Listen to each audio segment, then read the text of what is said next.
As part of the Use What You Have series, I dug into the vault and I found a few oldies but goodies that I want to share with you. We'll talk more about how I hacked the Eclipse method here with my die cutting machine. So this method is called the KISS method, and it's where you transfer a shape to a printed stamp. So what I will do is I will ink up the big blossom, which is an old Stampin' Up! Stamp. I'm using Pacific Point to ink it up.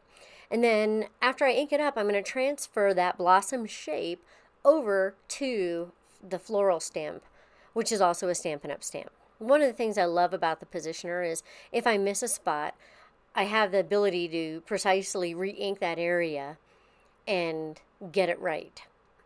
And once I feel good about it, then I'm going to take a piece of paper and gently lay it on and brayer the image onto the card. The other thing I like about a positioner is that I can mass produce cards. I can just keep making multiple cards.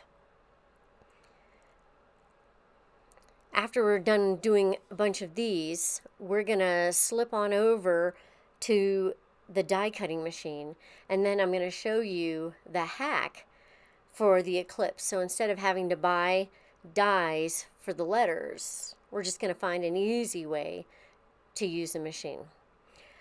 So I'm using the silhouette for this.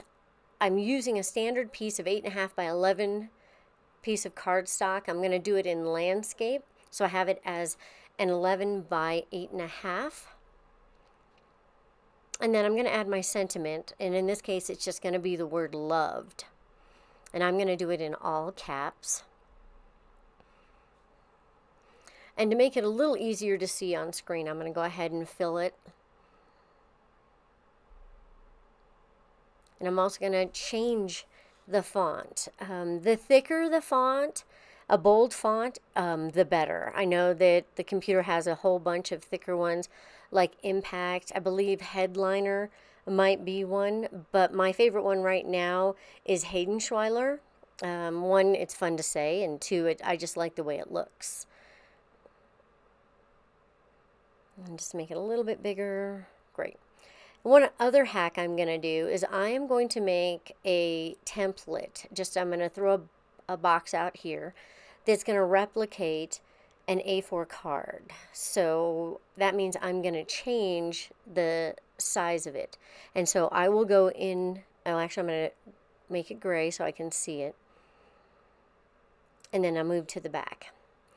And then I'm going to go to transform, and I'm going to change the height and width of my box to replicate a card. And then I'm gonna just, don't forget to turn off boxes and go back to pointer. I'm gonna enlarge my font, and then I'll center it, and I'll put this box right in the top corner.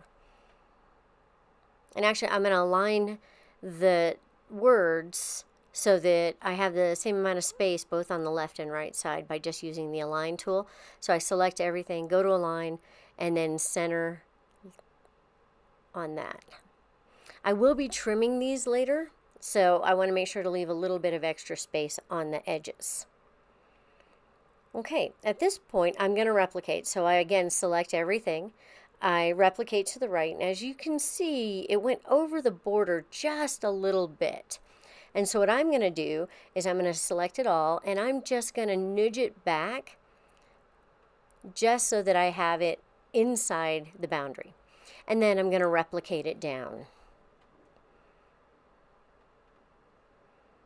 Okay, now at this point I've placed my words where I want them to be, so I don't need the templates anymore, so I'm just going to go ahead and remove those. Now I'm going to send it to the silhouette, and at this point I'm just telling it to cut on cardstock.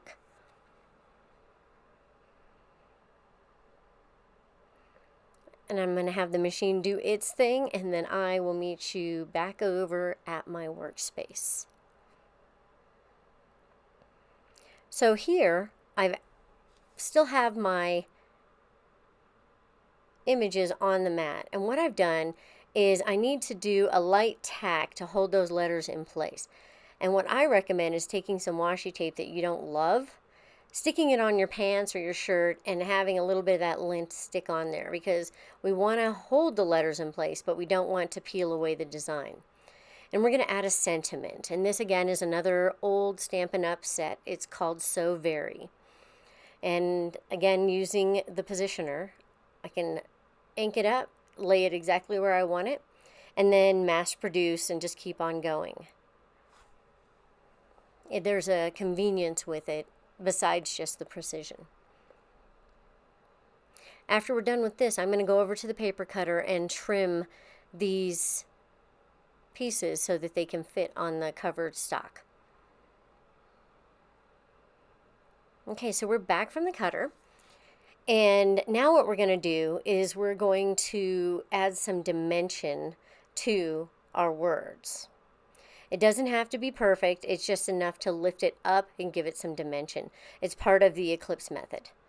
You'll notice that I am leaving the center of the O and the D without dimension, but I am going to glue those down.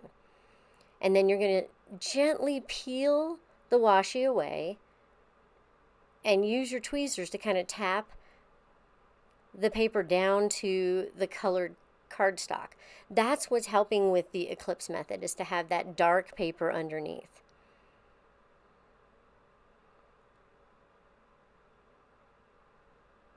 And just again, gently tap down, give it a little loving.